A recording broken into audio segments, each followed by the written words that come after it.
primeira carta de Paulo aos irmãos em Tessalônica. Nós vamos estar falando sobre igreja saudável. Então, primeira carta de Paulo aos irmãos em Tessalônica, capítulo 5, versículo de número 14. Acha aí enquanto você procura. Nós queremos somente lembrar os irmãos. Amanhã nós temos ensaio com as nossas irmãs, viu? Ensaio às 19h30, nossas regentes aí, coordenação, pede para avisar. Sexta-feira, culto de oração, nosso diácono Evangelino está na responsabilidade da oração. Sábado pela manhã, círculo de oração com as nossas irmãs às 7h. Domingo pela manhã, Tiago está chegando do trabalho agora, mais quebrado do que arroz de terceira. Deus abençoe, viu? Deve ter descido do ônibus aqui agora, Deus te abençoe, viu, Tiago? Ele está tentando ser crente. Domingo pela manhã, escola bíblica dominical. O Enzo está ali fazendo propaganda da Ômega ali, irmãos. Os irmãos foram no centro, precisar de um livro, de uma Bíblia ali, ó. O Enderson pode procurar ele, o maior vendedor de Bíblia, CD e livro da história da Ômega. Domingo pela manhã nós temos escola bíblica dominical. Domingo à noite nós temos um grande culto com os nossos homens, com a participação dos nossos homens. Domingo à noite, né, o Leandro vai ficar na responsabilidade de dirigir esse culto, o domingo à noite. Eu peguei o mais barrigudinho, irmãos. Brincadeira, viu, irmãos? A gente brinca assim porque a gente tem essa liberdade, viu, irmãos? Mas ele está bem, ele está em forma, ele está em forma.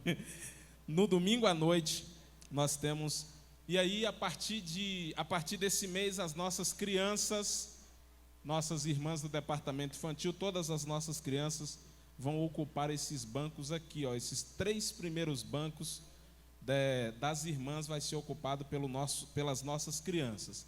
A gente quer as nossas crianças bem pertinho de nós aqui, a partir desse mês de março. Então eles já estão aqui e a partir de agora todos os nossos cultos, as nossas crianças estarão com a gente aqui na frente. E eu também, irmãos, nós estamos trabalhando um projeto com o Josias, o líder aqui dos meninos da equipe de instrumentistas, e nós queremos conhecer os irmãos. Você que toca teclado, contrabaixo, bateria, sei lá, harpa, nós estamos combinando um dia para conhecer você que não está tocando aqui ainda, mas que toca, nós queremos conhecer você, e nós vamos tirar um dia para nós sentarmos e conversarmos a todos os nossos irmãos que estão chegando, ou que faz parte, que já sabe tocar, ou também que tocava em outras congregações. Nós queremos conhecer você, e esse projeto nós estamos trabalhando com os meninos aqui, dos instrumentistas, para que todos estejam envolvidos e trabalhando. Amém, irmãos? Quem achou segunda carta de Paulo aos irmãos em Tessalônica, diga amém. Eita mistério. Vamos lá então? Diz assim: exortamos-vos também, irmãos, que admoesteis, primeiras Tessalonicenses, viu, irmãos? Primeiras Tessalonicenses 5,14. Eu falei segunda agora, não foi? Mas primeiramente eu falei primeira Tessalonicenses. Então é isso mesmo. Segundas Tessalonicenses não tem 5, tá, irmãos? Então foi um teste para ver se vocês estavam mesmo cientes de Bíblia. A gente tem que aprender a se safar de uns negócios, né, irmãos?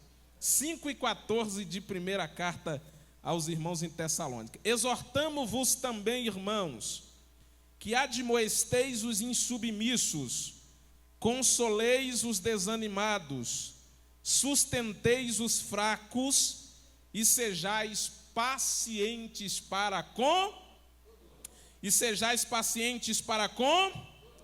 Pois é.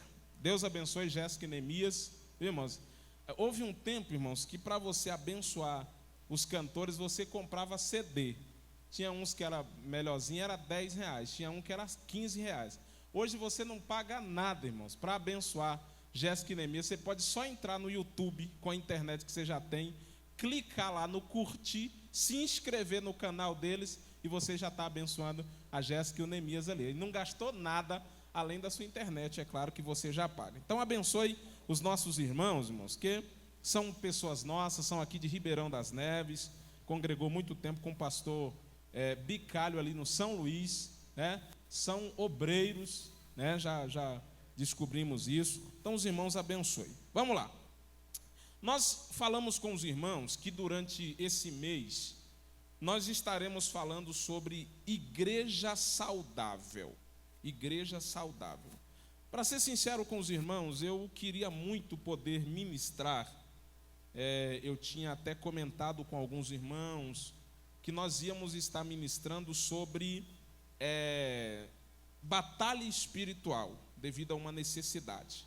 Só que Deus tem falado muito comigo dentro desse texto e também devido às muitas necessidades que nós temos, nós deixamos a batalha espiritual um pouco mais para frente, quando Deus nos permitir, e vamos começar essa temática de igreja saudável. E eu gostaria de desafiar os irmãos para estar conosco aqui estas quartas-feiras, porque nós vamos apanhar muito, desde eu como pastor, a todos nós que estamos envolvidos e somos igreja de Cristo. E também porque quando a gente chegar na última quarta-feira, que é dia 31 de março, eu quero fazer 3 perguntas para os irmãos, mas eu quero fazer no dia 31. E eu gostaria que você estivesse aqui, porque eu vou querer que pelo menos 3 ou 4 pessoas me respondam com toda sinceridade essas 3 perguntas que eu vou fazer. Mas hoje nós vamos dar uma simples introdução sobre igreja saudável. Olhando aqui, vou ficar com de caminho. Olhando para a nossa geração e para o nosso tempo hoje, com todos os recursos, com todos os aparatos, com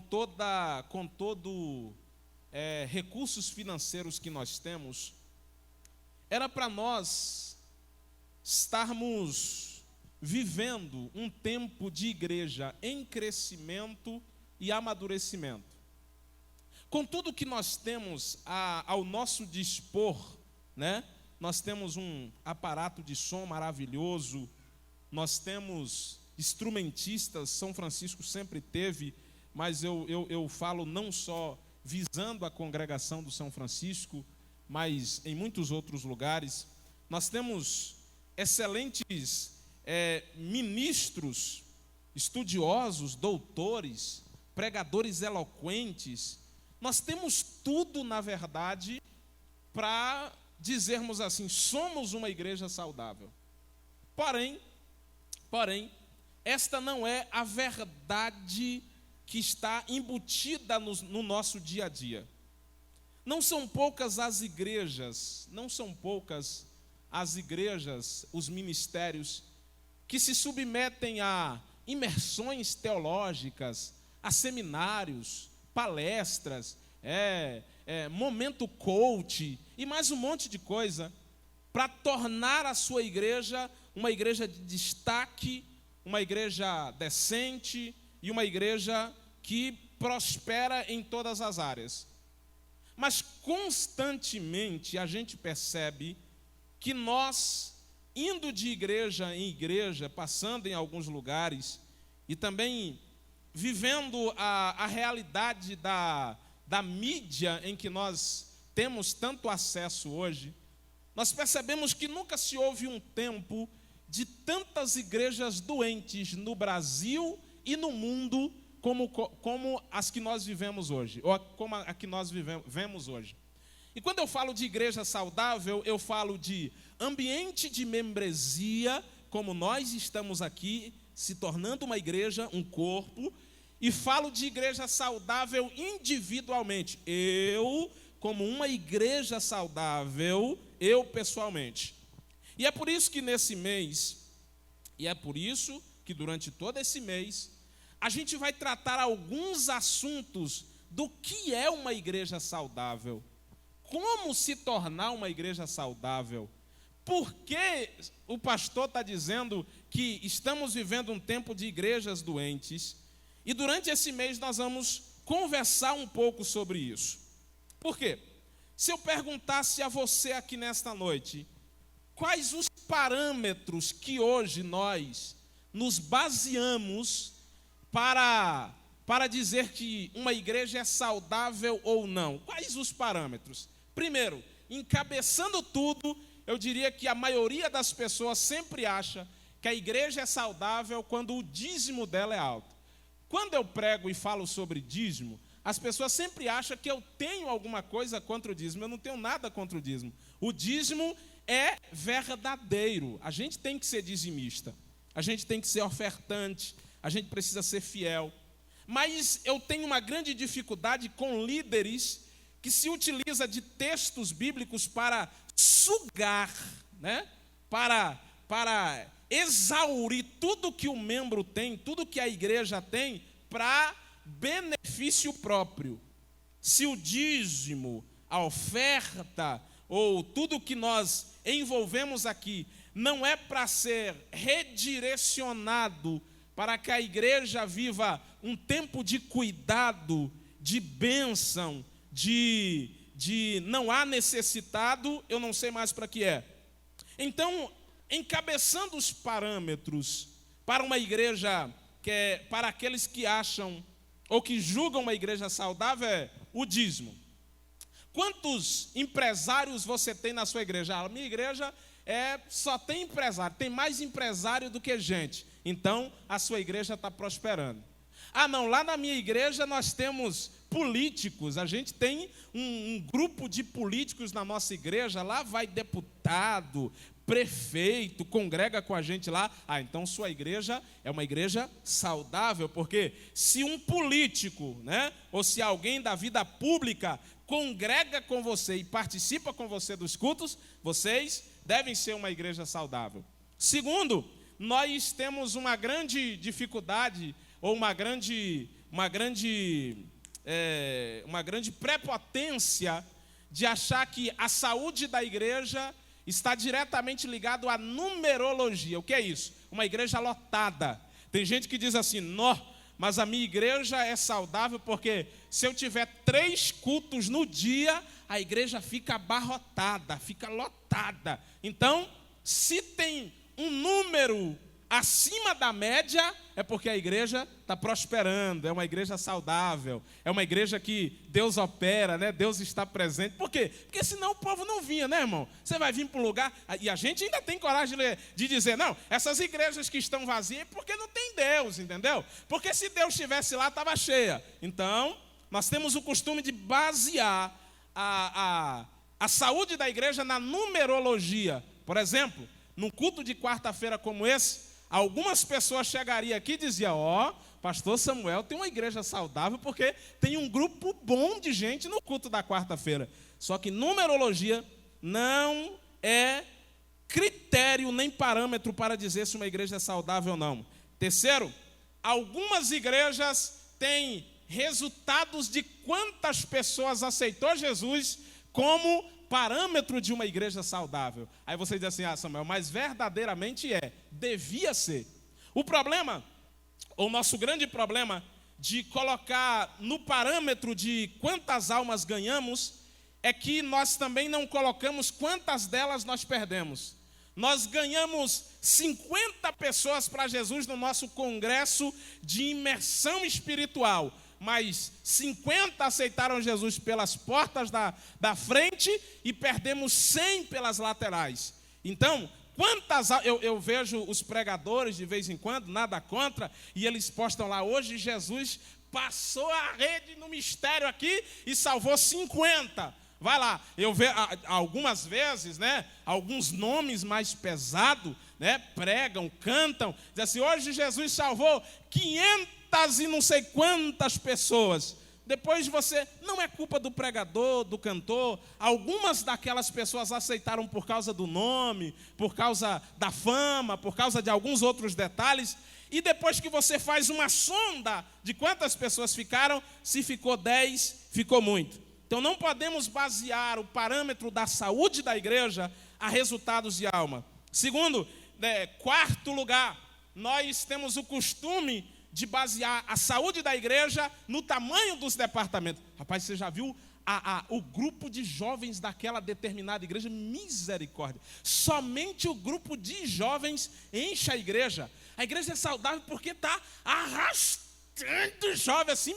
Menino, tem jovem, meu Deus do céu. Então, os departamentos. Você já viu quando tem trabalho das irmãs? Não dá para entrar mais ninguém. É só as irmãs. Então a igreja está saudável porque os departamentos são grandes, são cheios de programações, cheios de ideias, cheios de inovações. Vamos lá. Por que você acha que a igreja é saudável? Não, você já viu quantos obreiros tem naquela igreja? O corpo de diáconos daquela igreja, rapaz, é 150 homens. Não cabe no púlpito da igreja. E olha que o púlpito da igreja tem 700 lugares só para os obreiros. Mas vai procurar os obreiros que trabalham para você ver. Então, não é critério de saúde de igreja a quantidade de obreiros e diáconos.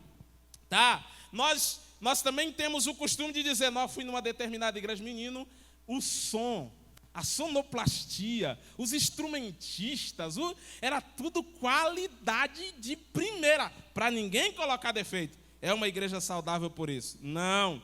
Qual o nível de organização do culto? Ainda tem aqueles, e os acadêmicos? Não, lá na minha igreja a gente só tem doutor, teólogo, a gente só tem gente da alta sociedade, alto nível, e por isso a minha igreja é saudável. Eu vou te provar. Qual o nível de relacionamento com a mídia? Não, minha igreja é saudável, porque se você procurar minha igreja no YouTube, ela está lá. A nossa também está, irmãos, né? Pequenininha assim, está também, né? Não, se você procurar a minha igreja no Instagram, é milhões de seguidores que tem. Se procurar no YouTube, aonde você procurar a minha igreja, nas plataformas da mídia, ela está lá. E por isso a minha igreja é saudável. A gente tem culto online, tem oração online, a gente tem uma revelação online. A igreja é saudável porque, irmãos, a gente precisa entender que critério de numerologia, de quanto foi a oferta do culto, de quanto foi o dízimo, de quantos obreiros e qual tamanho, isso não interfere em nada para Deus. Não muda nada. Deus não está interessado em quantas mil pessoas se assentam para ouvir o seu sermão, criado de alguma forma para sustentar o ego do povo. Deus não está nem aí para isso, meu irmão. Deus não está preocupado, ou Deus não está interessado em quanto foi o valor do seu dízimo, porque esse valor de dízimo, ele não vai até o céu para que Deus possa fazer alguma administração ou alguma construção no céu. Isso não resolve nada. Igreja saudável não está ligada a um culto de domingo que não cabe, tem cadeira no corredor, a galeria está lotada, tem gente na janela. Deus não está interessado nisso.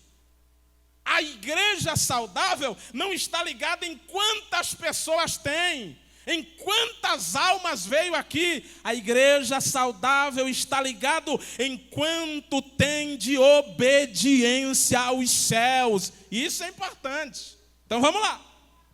Samuel, então, já que você falou tanto de o que não é parâmetro para a igreja saudável, aí a gente vai para primeira carta de Paulo aos irmãos em Tessalônicas, e nós vamos começar do versículo de número 11. Abra sua Bíblia. Nós vamos começar do capítulo 5, versículo 11, e até dia 31 de março, eu tenho que chegar no versículo 23. A igreja saudável está registrada aqui, capítulo 5, versículo 11, até o versículo de número 23. Uma igreja saudável é baseada no que Paulo direcionou para os irmãos que estavam em Tessalônica. Nada do que nós vemos hoje, nada, às vezes eu vou no Instagram, no Facebook, e eu vejo professores, eu vejo gente dizendo, não, nós estamos dando um curso aqui para a sua igreja crescer assustadoramente, não, nós estamos fazendo tempo coach, não, nós estamos ensinando você a ser um líder de sucesso, não vejo ninguém dizendo assim, não, aqui nós estamos convocando você para um clamor de oração, buscar a Deus. Todo mundo querendo ganhar dinheiro em cima da igreja, todo mundo querendo arrecadar fundos em cima da igreja para viver uma vida baseada nos seus princípios, enquanto que a igreja continua morrendo e doente, porque ninguém tem coragem de pregar a verdade com seriedade, compromisso e dizer assim, Deus requer de nós uma igreja igreja baseada em obediência e retidão diante de Deus. Eu falei que a gente vai apanhar essas quarta-feira aqui, tá? Então vamos lá. Primeiro, capítulo 5, versículo 11. Primeira parte. Uma igreja saudável, ela exorta.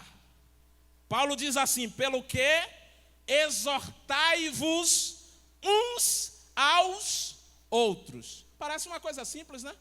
Ah, pastor, uma igreja saudável é uma igreja que exorta? É. Aí eu te pergunto, o que é exortar? O que é exortar? Geralmente, até eu pensava nisso, irmãos. Vou ser sincero. A palavra exortar tem 3 vertentes. Mas sabe qual era na minha cabeça? Exortar é corrigir os irmãos. Exortar é confrontar os irmãos, é descer o cajado. E exortar não tem nada a ver com isso. E olha que eu estava doido, irmão, diante de Deus, com muita sinceridade. Eu estava doido para achar uma palavra que ligasse exortar a confrontar. Eu até anotei, para ser sincero. Anotei lá, uma das vertentes da exortação é confronto. Só que eu procurei no dicionário do Aurélio, só que não tinha nada. Aí procurei no dicionário da Bíblia, não tinha nada. Porque eu tinha um negócio para falar com vocês sobre confronto. Só que não dá para pregar aquilo que eu quero pregar. Entendeu? Aí eu fui lá, fui no dicionário Aurélio, fui no dicionário da Bíblia, fui nas minhas Bíblias, tudo tentando encontrar, mas eu não encontrei. Eu encontrei dizendo o seguinte: exortar ele é o oposto de confrontar. Eu falei, não deu certo. Não vai funcionar o que eu estava querendo fazer. Por quê? Porque a gente entende, a gente tem a ideia de que, não, o apóstolo Paulo diz, exortai uns aos outros. Aí a gente começa, não, irmão, toma vergonha na cara, irmão. Ah, irmão, vai se converter. Exortar não tem nada a ver com isso. Só para você ficar sabendo. Exortar, a primeira vertente da palavra exortar, a primeira vertente, eu vou mais devagar para a gente não, né? A primeira vertente da palavra exortar está em Atos dos Apóstolos. Você pode abrir aí, Atos dos Apóstolos, capítulo 18. Você vai se assustar com esse mistério desse negócio de exortar ter a ver com essa vertente. A primeira vertente está em Atos 18 e 27. Quem pode levantar e ler em alto e bom som, só para a gente quebrar esse paradigma do que é exortar? Quem achou? Grita aí, vaso, ou varoa. Pode ler.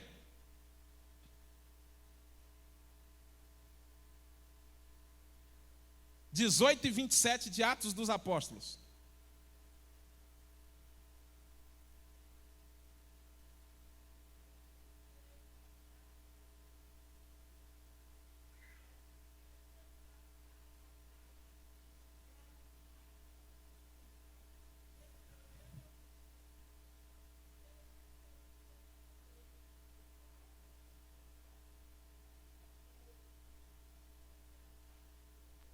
Amém.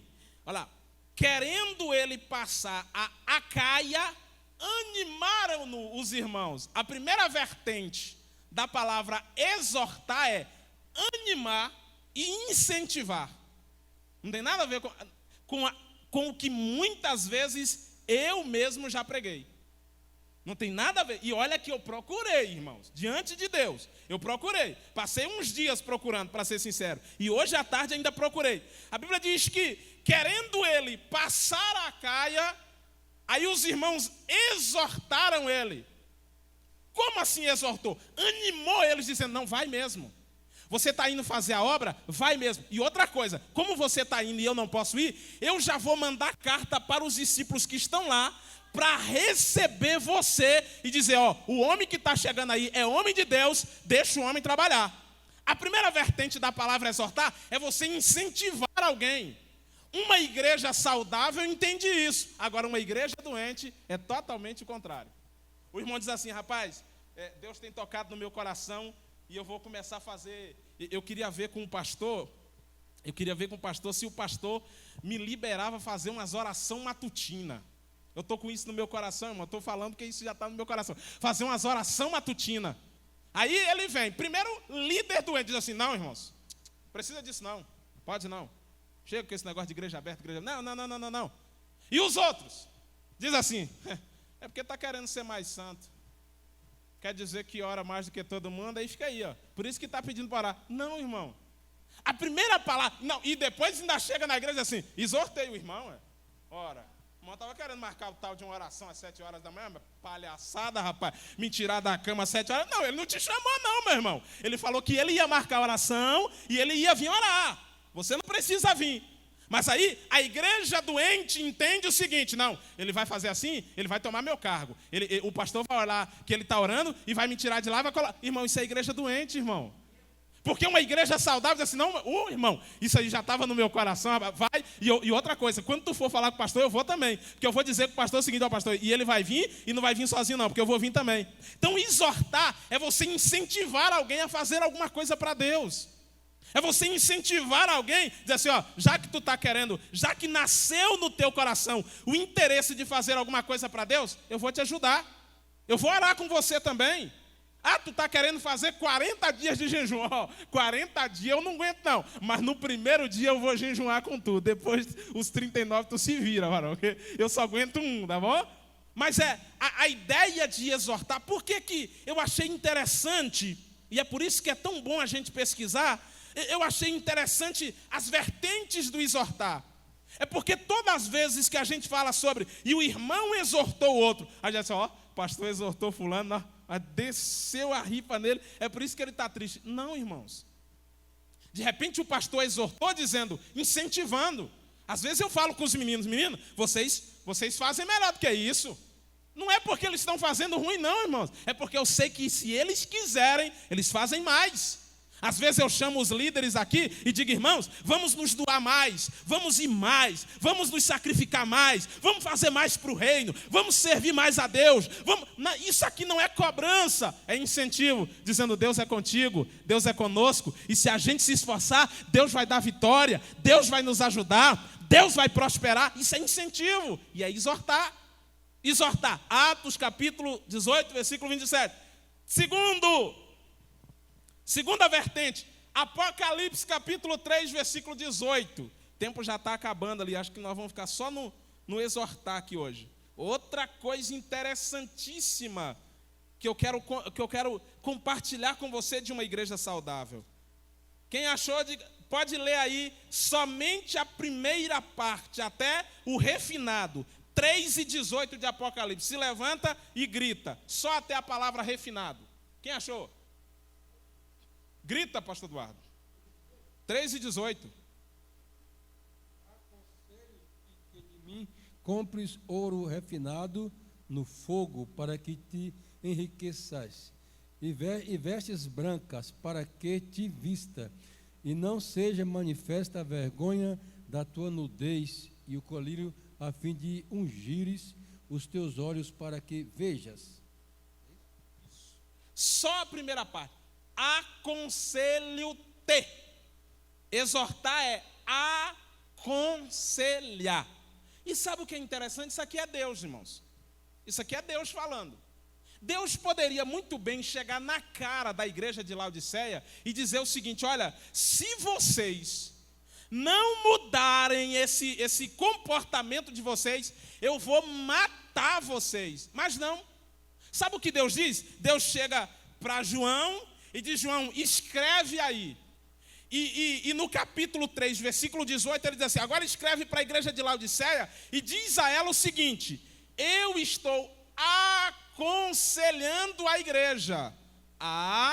Aconselhando. Quando você aconselha, você dá a opção da pessoa que está recebendo o conselho, ele pode não atender ou pode atender, certo?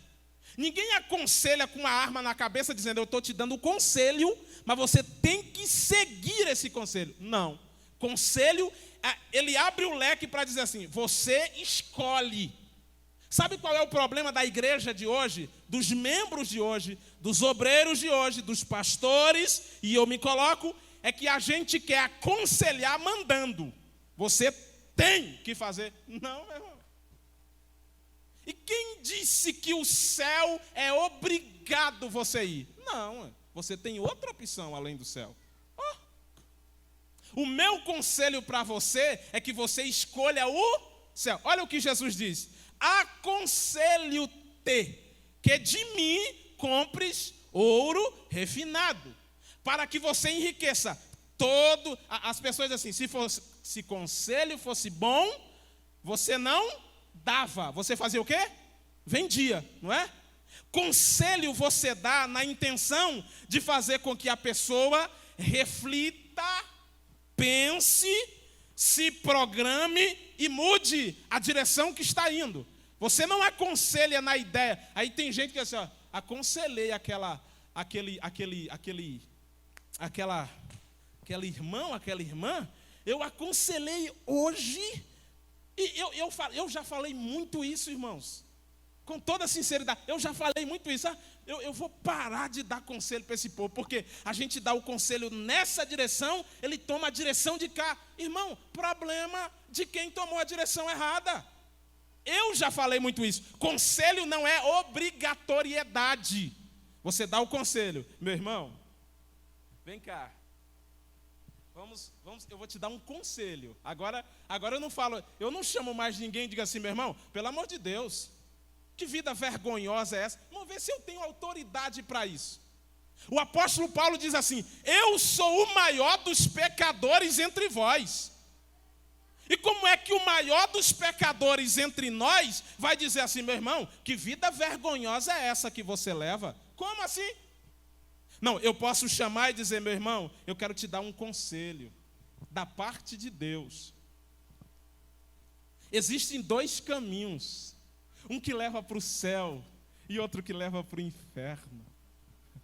Com um sorriso, né, irmãos? Para ficar mais elegante. Aí Deus diz que você pode escolher. E Deus diz assim, escolha o caminho que leva até o céu. Né? O caminho é apertado, meu irmão. O caminho é doloroso, mas ele vai nos garantir um céu de glória. Aí o irmão diz assim, amém, pastor.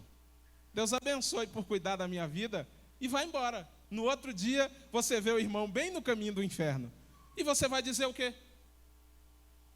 E você vai fazer o quê? Ah, não, eu não vou. Não, irmãos. Você faz o seu compromisso. Você exorta, aconselha. Você aconselha. Deus manda uma carta para a igreja de Laodiceia e diz assim, vocês acham que vocês são ricos, mas são pobres. Porém, se vocês quiserem viver uma vida enriquecida em Deus, eu dou um conselho para você. Vem para mim que eu resolvo esse problema para vocês. Mas é conselho.